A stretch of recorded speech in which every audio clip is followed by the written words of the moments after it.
When it comes to authoring toolpaths with reliable and valid settings for feed rate, spindle speed and the like, it is good to rely on experience, even if it's not your own.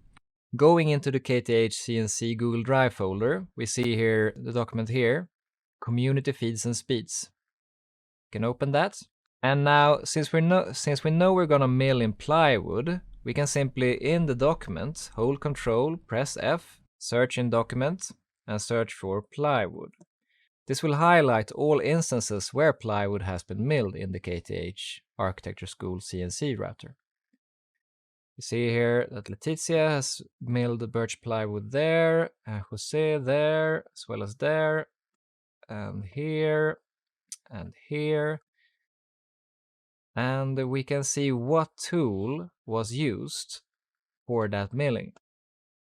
The first toolpath that we're going to author is going to be a clearance toolpath, getting rid of as much material as possible without thinking too much of the final surface. Thus, a large diameter tool is a valid selection.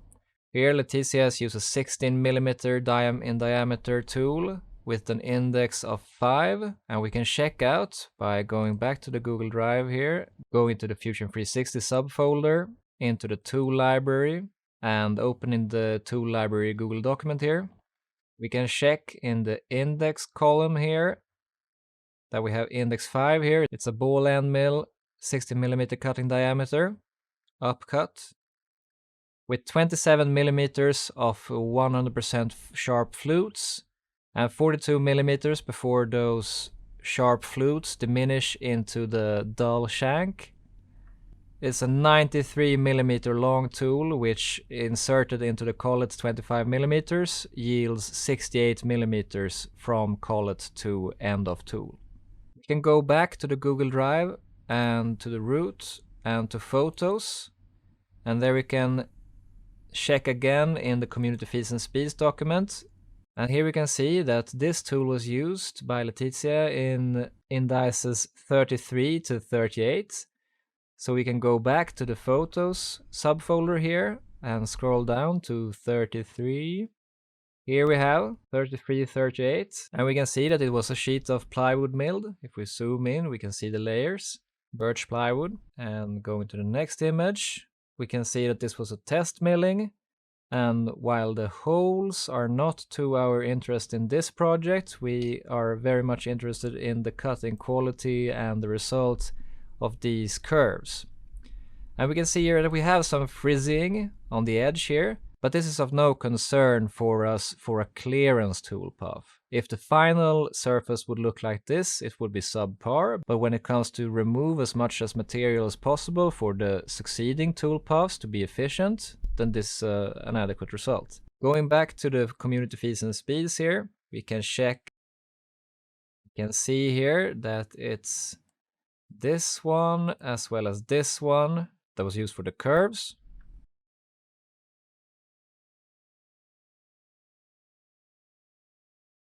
And comparing the two, we can see that the second one has a comment here, the end result was very nice, while the first one had some shipping occurred.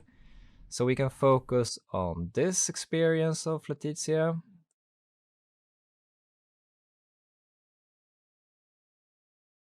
To see what feeds and speeds she used. So with the rotational speed of the spindle of 11,000 RPM and a feed rate, the movement which the tool moves through the material of 425 millimeters per minute, yielding with the 2-flute tool a shipload of 0.019 millimeter and a maximum depth of cut of 3 millimeters. We can use these reference values as an outset. Taking note that it's index 35 that we are interested in replicating, we can add another row here, 43, index 43, toolpath author, run date, I think this Friday, the 17th of September 2021. The material should be birch plywood, so we can simply copy this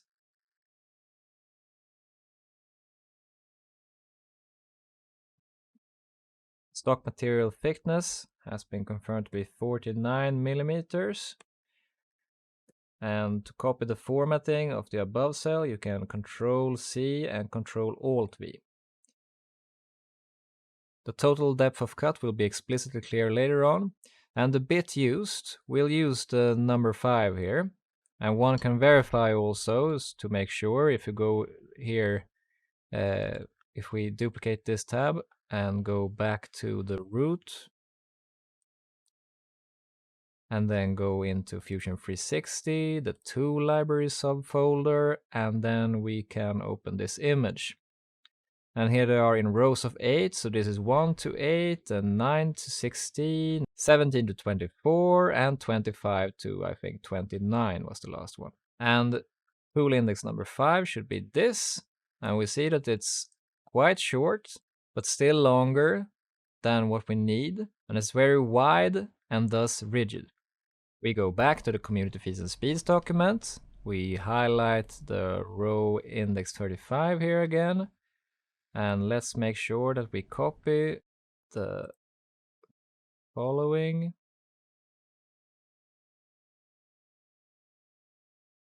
Yes, very good. So we Ctrl-C copy. And then we paste it in our row. The shipload per tooth defines the amount of material that the tool has to process each rotation per individual flute. And to slightly reduce this, so as to slightly reduce the strain on the tool for this particular run, which is the first time that we mill with these parameters ourselves, we can either decrease the feed rate so that the tool moves slower through the material, or increase the spindle speed so that with sustained movement speed, less material per rotation is processed.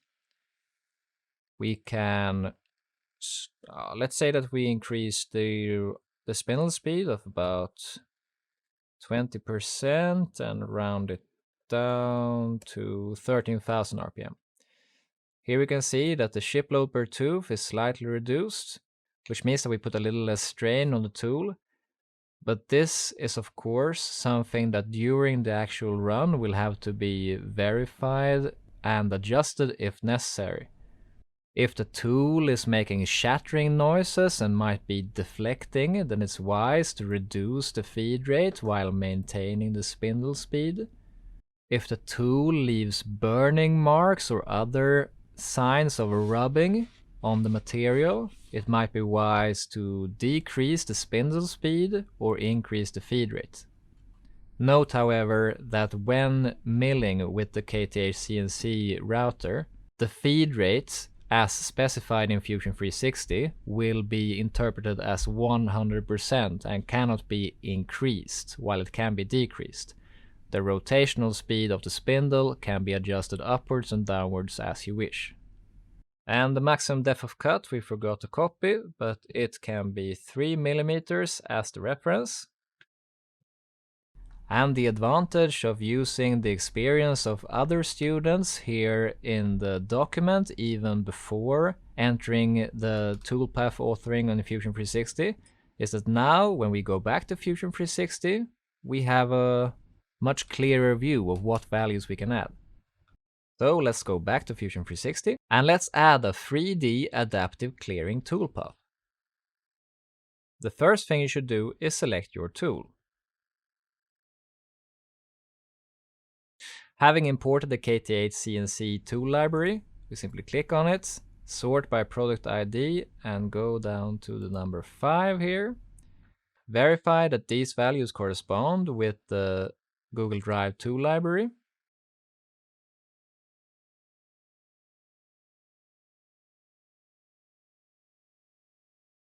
And select it. The first thing you should do, which might seem a little counterintuitive, but having selected a tool, the first thing you should do is select it again. This demonstrates that having selected a tool from the KTH CNC tool library, you have created a duplicate of the tool, but now it resides in the document. And this one, as for this example, it is not necessary since the default tool number here is 1. But it is necessary to verify that the tool number of the tool that you use is the same as the one tool holder that you intend to place the tool in during milling.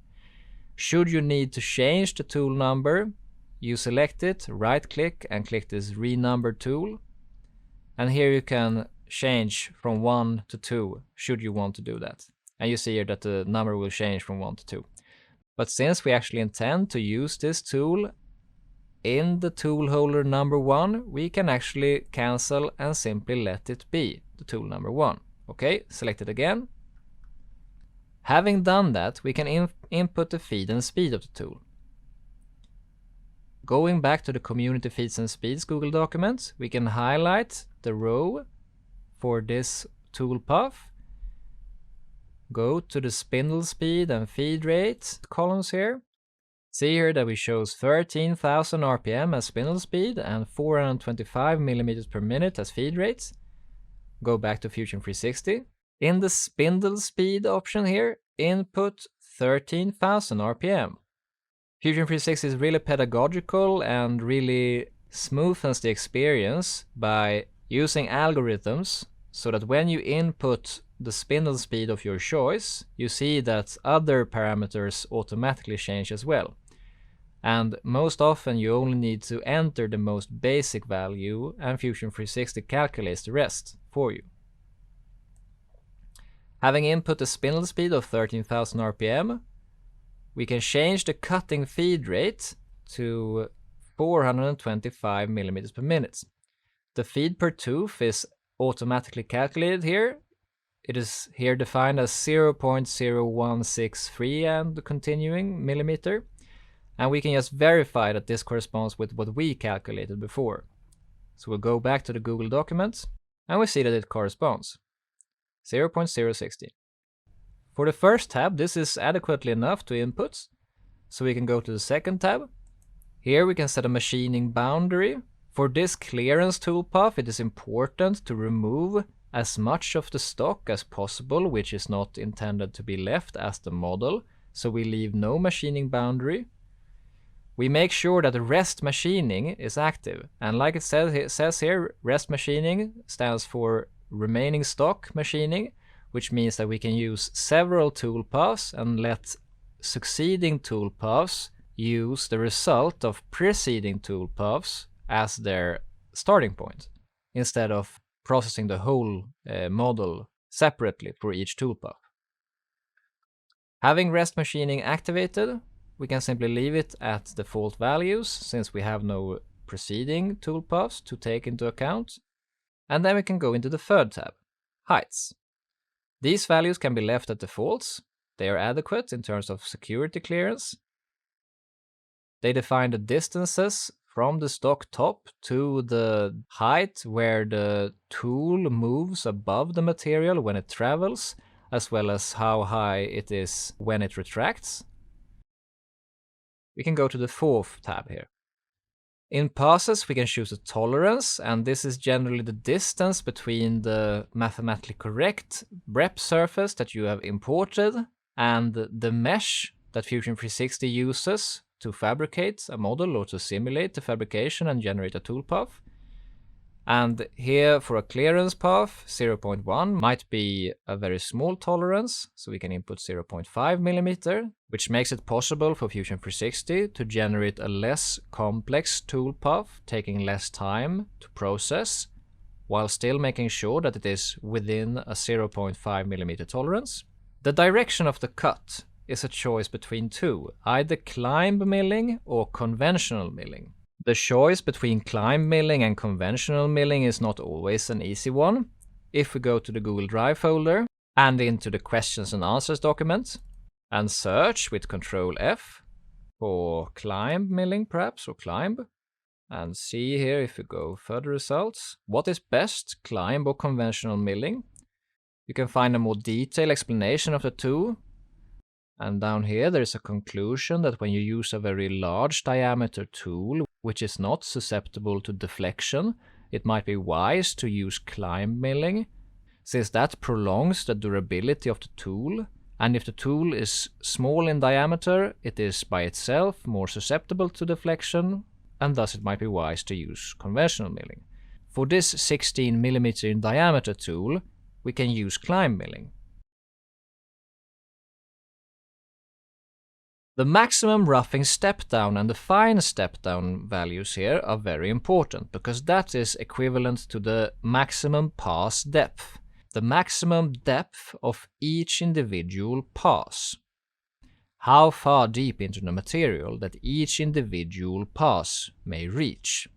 If we change both the maximum roughing step down as well as the fine step down, and you see here with Fusion 360's algorithms that it automatically shows 10% value of the maximum roughing step down, but if we define each of these as 3 mm, then it will, for each vertical Z layer, it will go deeper and deeper 3 mm in increments, which is what we have previously defined in the community feats and speeds document. For a clearance toolpath like this, it would be a little unnecessary to have a fine step down in addition to the roughing step down. Now when the values are the same, there will be no fine step down but only the roughing step down. Having a fine step down as well would lead to an increase in milling time, and we would still in succeeding toolpaths mill away that result. So here our focus is to just remove as much of the material so as to make succeeding toolpaths more efficient. Here it is important that since this is a clearance toolpath and we want succeeding toolpaths to engage in the material closer to the model than the first clearance toolpath, we need to have stock to leave enabled, as well as to define radial and axial stock to leave. The radial stock to leave is what is left in the X and Y directions, and the axial stock to leave is what is left in the Z direction. We saw in the result photos from the milling of Letitia's that this tool in plywood led to some frizzying along the edges of the curve that was milled, and thus it would be wise to increase the radial stock to leave to perhaps 3 mm, so that if this clearance toolpath yields frizzying, then the frizzied edges would be milled away by succeeding toolpaths, since it is a 3 mm margin from the model to what the clearance toolpath mills away. The axial stock to leave does not need to be 3 mm though, because since this is a ball end mill, the actual point of engagement of the Z-axis is very, very small, and then it expands along the radius of the ball end. We can leave 1 mm, just to make sure that succeeding toolpaths still have stock material left to mill away so as to define a nice final surface. Going into the fifth tab, linking, there is only one thing that we can change. By default, the no engagement feed rate, that is the feed rate with which the tool moves when it does not engage in the material, such as when it is traveling above the material, having retracted from the surface. We can change this from the default value that is the same as the cutting feed rate to perhaps 1200 mm. Not 12,000, but 1200.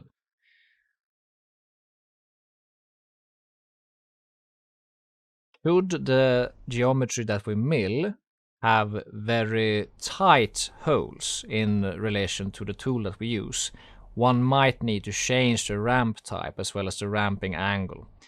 But with this geometry, which is very adequate for CNC milling, we do not need to change the ramp type. Verify that all of the values that you have changed are changed correctly so as not to include or exclude a 0 too much or less. We have 13,000 RPM, we have 425 cutting feed rates.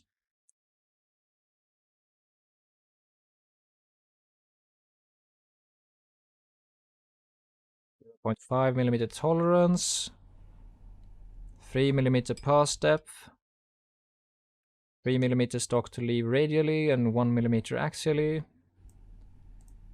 and 1200 millimeters per minute no engagement feed rates. Okay, having verified all these values, click OK. This will generate the toolpath.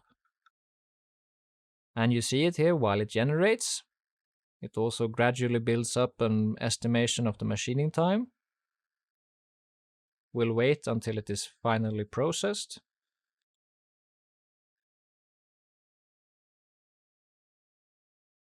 When it is fully processed, you see here that in the toolpath it changed from having a percentage being 100% finally and then disappearing. You see that this is fully generated. It is important to simulate the toolpath. Going to either clicking this or going to actions and clicking the same icon here. We enter the simulation mode. The first thing you should do is to click the info tab here. Go down to where it says verification, and you see that it is still computing potential collisions. And when it is done and you see collisions none, that means that the simulated toolpath does not yield any collisions between the tool and the unmilled material, which should have been milled. But you will also have to yourself verify by simulating the toolpath so that no collisions occur or no oddities which you did not expect. We can click the statistics tab here to see the simulated machining time. As of our estimations in May 2021, these machining times were in relation to the actual milling time with the KTH Architecture CNC router about a factor of 2 to 4 times longer than it actually took to mill. So the actual machining time might be between 25 and 50% of what we see here. So between 2.5 hours and 5 hours for this example. Going back to the display tab, we can start the simulation. And by default, the toolpath is shown, as you see. Yellow means traveling with no engagement. Green means leading in or leading out of the material. Going from traveling to engaging or from engaging to traveling. Here it is very important that you actually view the simulation at least one time, and if you change any parameter and regenerate it, that you also check it once again, at least once again. You decide, depending on your experience, at what speed you want to view the simulation, but it is recommended to view it in such a way that you get to acquaint yourself of the actual movement of the tool, which will be replicated identically during the actual milling, so that you know if it does something that you do not expect. One thing that is really good to make an observation of is the toolpath begins in adjacence to the actual home, so that you just know that if it's during actual milling begins in another way, you can pause it immediately because something is not according to what we expect. And you can of course adjust the speed according to the complexity of what you are showing, but make sure that you still have a grasp of what is happening so that you know when something happens that is not expected.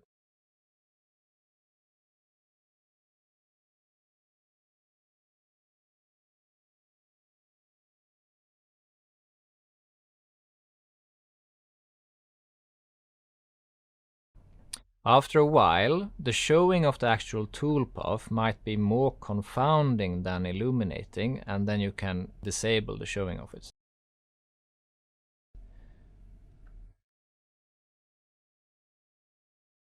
And here we saw, if we should have not disabled the visibility of the toolpath, we saw our first ramping. And that is the fourth type of toolpath coloring coding. While yellow is traveling, that is no engagement to the actual material. Green is lead in or lead out, where it gradually moves into the material or out of the material. Blue is 100% engagement. We also have red, which is ramping, and it did there as well. And ramping is done where it is not possible for the tool to enter the material in any other way than to descend within a closed area. In those instances, it is the ramping settings that define how it enters the material. And by default, it is a helical ramping, a spiral ramping, which is good for most cases.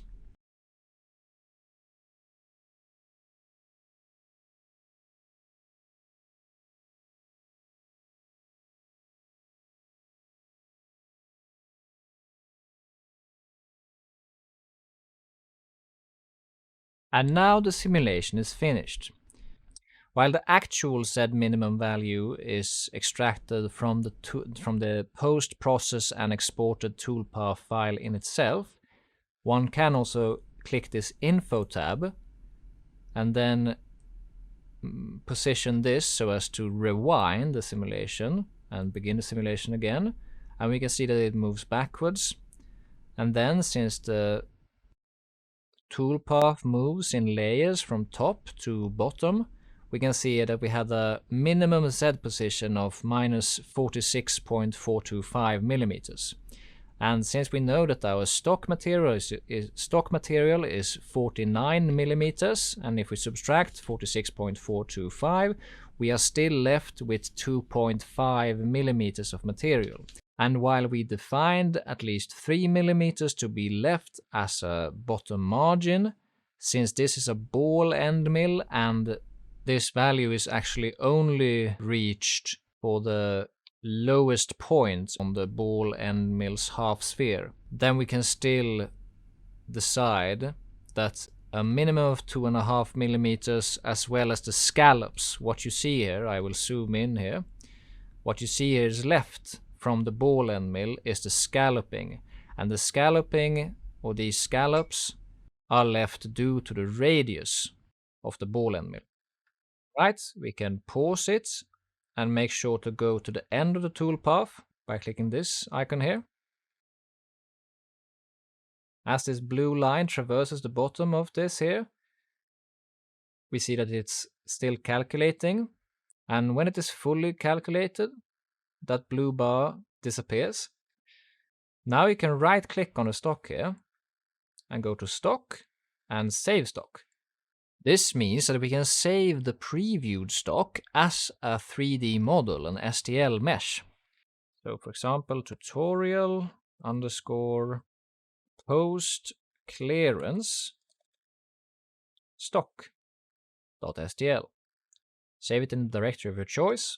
Now this is entirely optional, but if you open Rhino and open the file where you have both your CAM model, which was exported, as well as the stock that we defined, you can import the stock mesh file that we exported previously, and open this.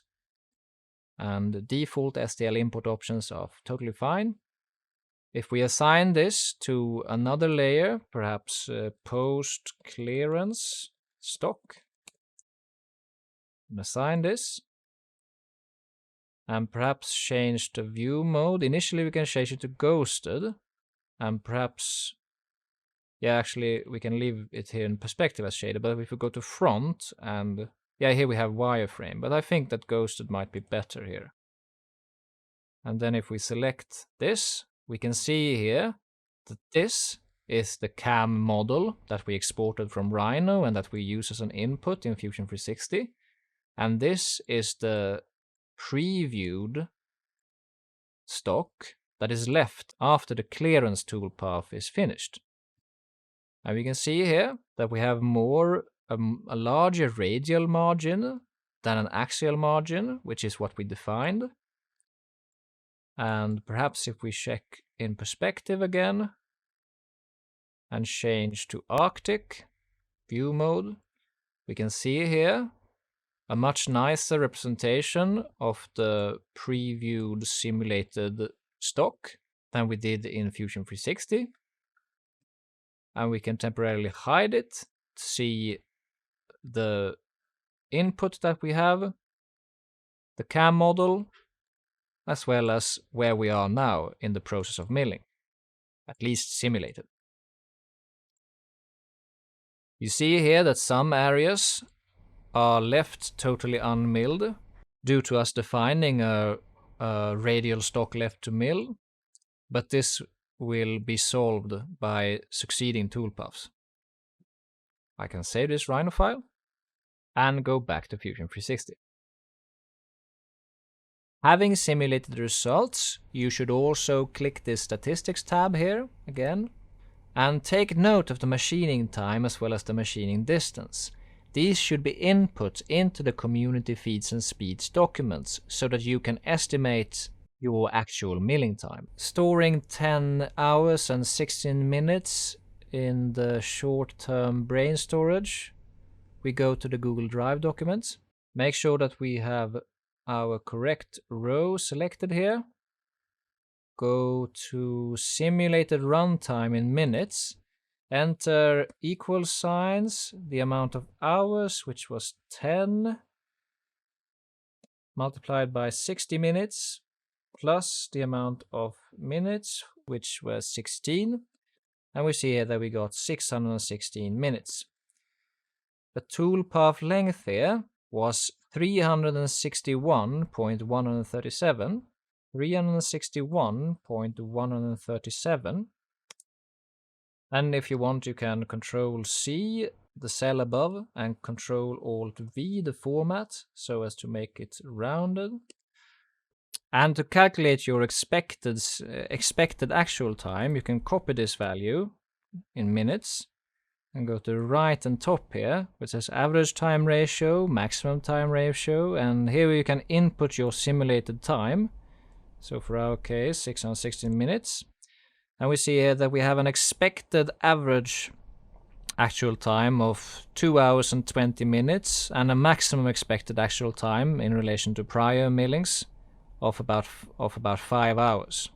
This is something to take into account. One thing which is entirely optional to do but very nice to your peers in CNC milling is to also enter some short information about the settings of the toolpath beyond the most fundamental ones. So here we can enter CAM for computer aided machinery, and we made a 3D adaptive toolpath. We used climb milling due to the rigidity of the 16mm in diameter tool that we are using. We can scroll up here to see what has been previously said. Yes, we did use remaining stock machining. So we did remaining stock machining. Remaining stock machining. We left 3mm radial stock left, and we had 1mm axial stock left. That is just a nice gesture to your fellow CNC peers when they experiment with different toolpaths. Press enter, or we can actually add CNC here, and here it is intended that after CNC you enter comments for the actual CNC milling. Alright, very nice. You can go back to Fusion, and should you not remember the parameters which you have input, you can simply double click on the toolpath to open it here. Here you can review all the settings that you have made. I'll click cancel here so as not to generate it again. Having finished your first toolpath, it is prudent to save. The version description can be left at default. This concludes the 6th part of this tutorial series, authoring a clearance toolpath.